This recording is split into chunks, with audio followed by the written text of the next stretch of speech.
Queridos irmãos, mais uma vez, entro à tua presença, ou venho até você, para compartilhar mais uma porção da palavra de Deus. Eu quero, mais uma vez, mencionar que eu sou o pastor Geraldo Oliveira da Silva, pastor da Primeira Igreja Batista em São Benedito, situada na Rua Pirajá, número 128, bairro São Benedito, região metropolitana de Belo Horizonte, e estamos lá, à disposição para recebê-los, para poder acolhê-los, logo que passar este momento de isolamento social. E creio que já está passando. Eu quero compartilhar com você, a partir do texto do Evangelho segundo narra Lucas, capítulo 9, 37 a 43, e quero pensar, também usando os versículos deste texto, pensar com você a partir do seguinte tema: você não está sozinho. Eu não estou sozinho. Você não está sozinho. O texto de Lucas 9, 37 a 43 diz assim: no dia seguinte, ao descerem eles do monte, veio ao encontro de Jesus grande multidão. E eis que dentre a multidão surgiu um homem dizendo em alta voz: Mestre, suplico que vejas meu filho, porque é o único. Um espírito se apodera dele, e de repente o menino grita, e o espírito o atira por terra, convulsiona-o até espumar, e dificilmente o deixa depois de o ter quebrantado. Roguei aos teus discípulos que o expelissem, mas eles não puderam. Respondeu Jesus: ó geração incrédula e perversa, até quando estarei convosco e vos sofrerei? Traze o teu filho. Quando se ia aproximando, o demônio o atirou no chão e o convulsionou, mas Jesus repreendeu o espírito imundo, curou o menino e o entregou a seu pai. E todos ficaram maravilhados ante a majestade, o poderio do Senhor Jesus Cristo. Eu vou considerar, à luz desse texto, algumas verdades sobre esse aspecto. Não estamos sozinhos. Você não está sozinho. Nós não fomos feitos para viver sozinhos. É por isso que o isolamento social traz tédio, traz tensão. Porque o ser humano não foi feito para viver sozinho. Por isso Deus criou a família. Deus, por exemplo, colocou Noé e sua família na arca para que ele não ficasse sozinho e por meio de sua casa tudo recomeçasse. Aquele talvez foi o primeiro isolamento social que aconteceu. Está lá em Gênesis 6. Quando Deus coloca Noé e sua família e manda morar dentro daquela arca, e estar ali, e não podia sair de jeito nenhum, que se saísse seria levado pela correnteza.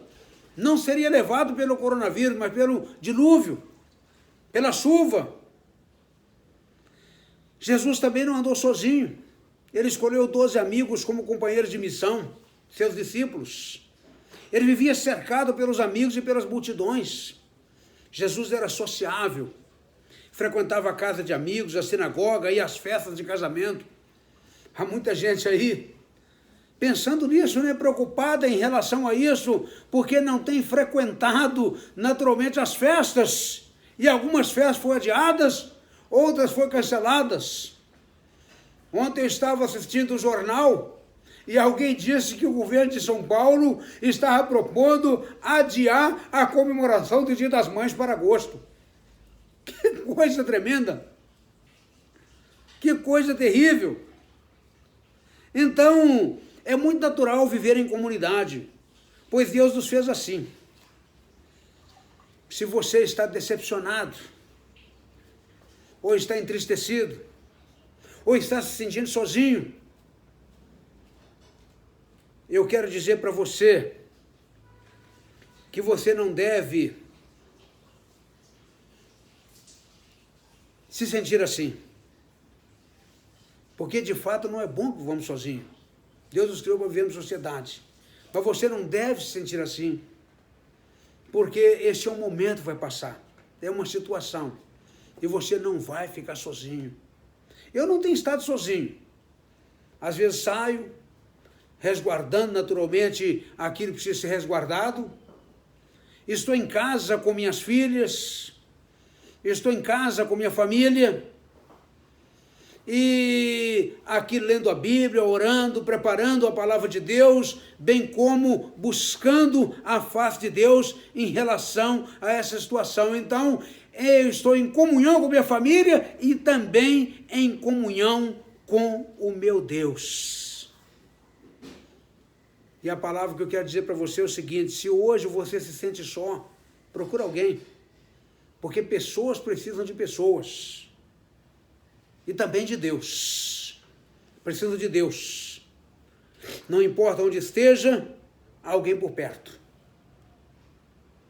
Você nunca estará, de fato, só. E à luz do texto que lemos, eu quero considerar, lendo aqui as verdades do texto, que você, ou que nós, não estaremos só, porque Jesus nos vê no meio da multidão. Jesus nos vê no meio da multidão. O versículo 38 diz que um homem bradou. Às vezes 37 diz que Jesus estava descendo do monte e havia uma multidão com ele. E dentro daquela multidão, o homem da multidão bradou: mestre, rogo-te que dês atenção ao meu filho, pois é o único que tenho. Havia uma multidão ali, mas Jesus viu a carência. Jesus viu a necessidade, Jesus viu que aquele homem precisava de atenção. Eu quero dizer que no momento que você está precisando de uma atenção especial, o Senhor está ao seu lado para poder lhe dar atenção. Então, nós não estamos sozinhos, porque Jesus nos vê no meio da multidão. Como é maravilhoso saber que neste mundo globalizado, enfrentando essa pandemia, este mundo com mais de 7 bilhões de habitantes, Jesus vê a mim, no meio desta multidão toda. Vê a você, a sua necessidade, o seu desejo, o seu propósito, o seu ideal, no meio desta multidão toda.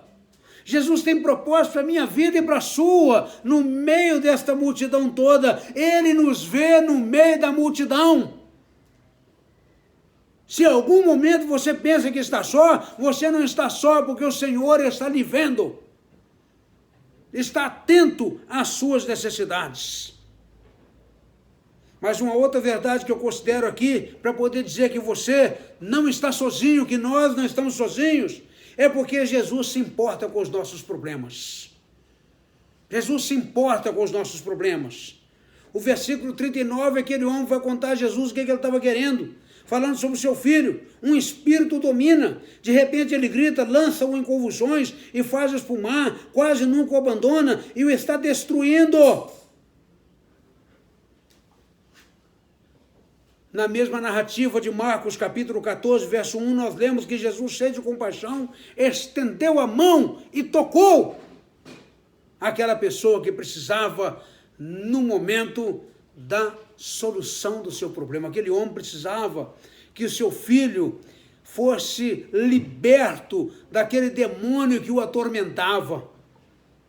Aquele demônio atormentava o corpo daquele menino ou daquele jovem e, consequentemente, atormentava toda aquela família, toda aquela casa.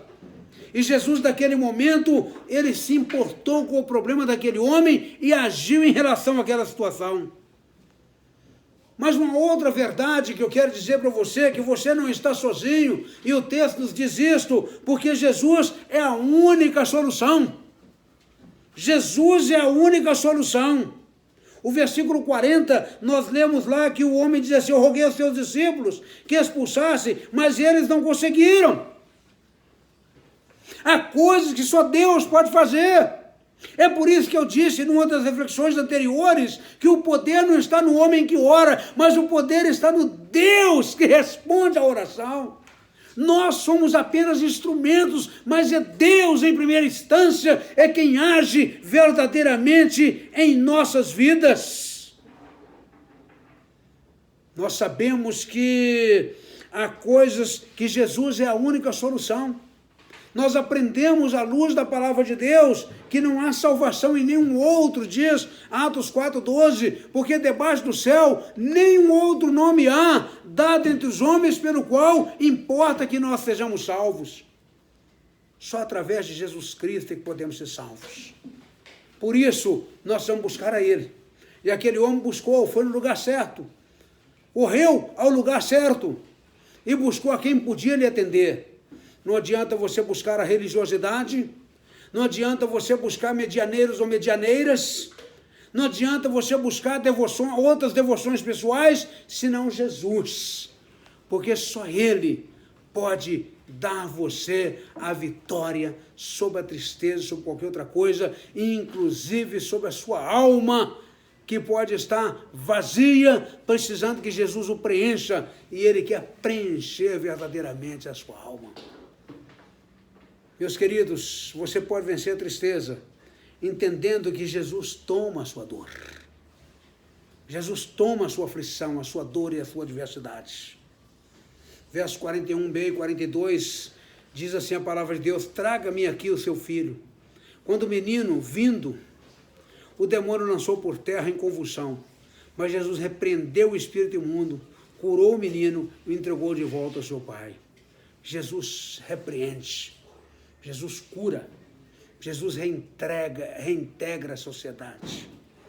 Todo aquele que vai a Jesus experimenta, na verdade, o alívio da sua dor, experimenta a certeza de uma vida nova, experimenta a libertação espiritual.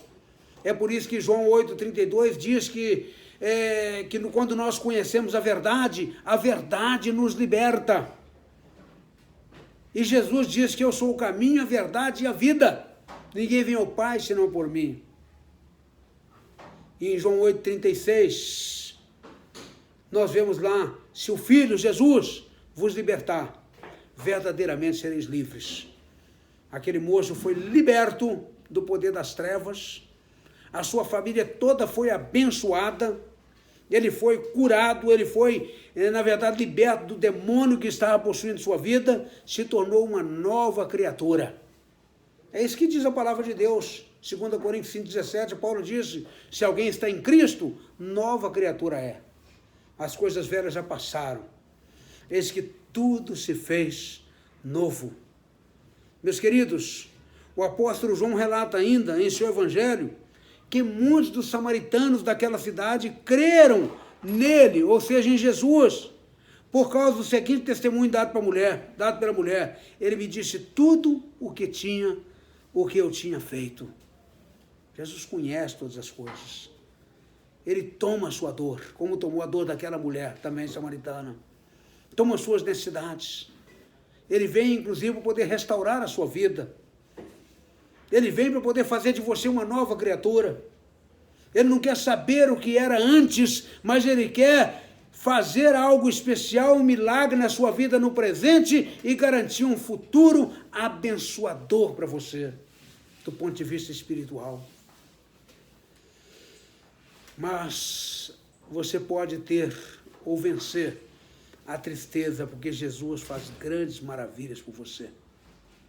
O versículo 43 diz assim: todos ficaram atônitos ante a grandeza de Deus, estando todos maravilhados com o que Jesus fazia. Todos maravilhados com aquilo que Jesus fazia. Porque Jesus, de fato, faz maravilhas. Ele opera maravilhas.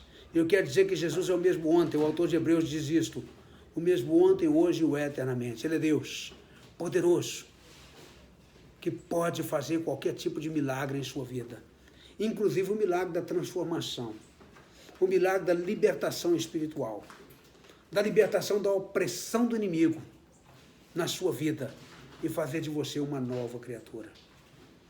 Creia que Jesus olha por você. Creia que Jesus se importa com o seu problema. Creia que Jesus é a única solução. Creia que Jesus toma a sua dor. Creia que Jesus pode transformá-lo e completamente a sua vida e fazer, de fato, maravilhas por você. Creia nisso. Jesus pode fazer. Jesus quer fazer. E Ele vai fazer algo extraordinário. Ufa! Portanto, vença a tristeza. Vença a adversidade. Vença os tormentos da vida. E foque naquele que pode, o Senhor Jesus Cristo. Que Ele lhe abençoe. Amém.